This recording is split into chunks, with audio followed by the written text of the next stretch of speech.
মুসলমানরে আমি বিশ্বাস করি না, মানি না, কারণ এটা দুইটা ঠোঁটে পড়া, দুইটা ঠোঁটে পড়ছেন লা ইলাহা ইল্লাল্লাহ মুহাম্মাদুর রাসূলুল্লাহ। তাইলে বাজান এখন সহি শুদ্ধ মুসলমান কেমন হইব?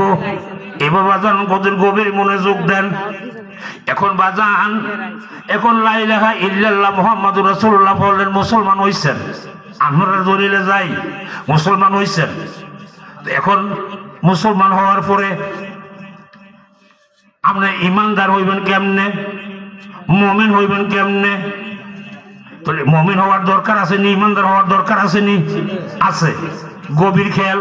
তো মুসলমান হইছেন, তো মুসলমান হইয়া আপনার মাথায় টুপি লাগাইছেন, মাথায় পাগড়ি দিছেন, দাড়ি রাখছেন, পাঞ্জাবি পরছেন, জুব্বা লাগাইছেন, 5 ওয়াক্ত নামাজ পড়তেছেন, আপনি এটি কি? এগুলো হলো সুন্নত।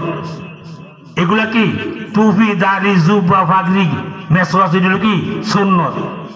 আচ্ছা, নামাজ, রোজা, হজ, যাকাত, জিকির, আজকার, তাসবিহ, তাহলিল, এগুলো কি আমল? এগুলো কি আমল? তাইলে এখন সুন্নত পাইলেন, আমল পাইলেন, ঈমান কই? ঈমান কই রে বাবা? নামাজ পড়লে কয় তারে নামাজি, রোজা রাখলে কয় রোজদার, যাকাত দিলে কয় যাকাত দিছে, হজ করলে হাজি সাহেব। একটা নামে একটা আমলের দ্বারা একটা টাইটেল, ঠিক কিনা? এখন ইমানদার কই? ইমান কই? ভারতের শিখের আপনি দেখছেন নি? ভারতের শিখ দেখছেন নি? ও ভারতের শিখ দেখছেন? ভারতের শিখের মাথার মধ্যে পাগড়ি আছে নি, টুপি আছে নি, দাড়ি আছে নি, পাঞ্জাবি আছে নি? বাংলাদেশের হুজুরের থেকে ছোট না বড়? বড়। তাইলে এখন এবারের মধ্যে কি লা ইলাহা ইল্লাল্লাহ মুহাম্মাদুর রাসূলুল্লাহ আছে? এবারে মুসলমান, এবারে ইমানদার, এবারে মুমিন না। তাইলে এবারে কি? শিখ।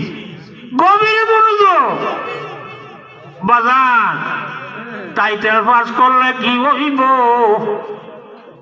দেওবন্দ পাস করিলে কি হইব? মদিনা ইউনিভার্সিটি পাস করে আসলে কি হইব?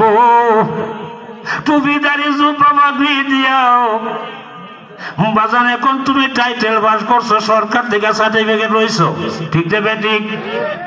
বাজান রে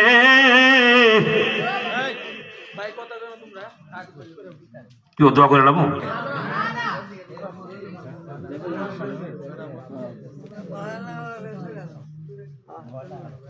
জি বাজান রে।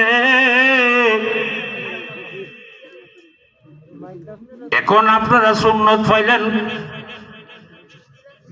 নামাজ পাইলেন, রোজা পাইলেন, আমল পাইলেন, তাইলে এখন আপনারা ইমানদার হওয়ার বাকি রয়ে গেছে। ইমানদার হইতে গেলে কি করতে হইব?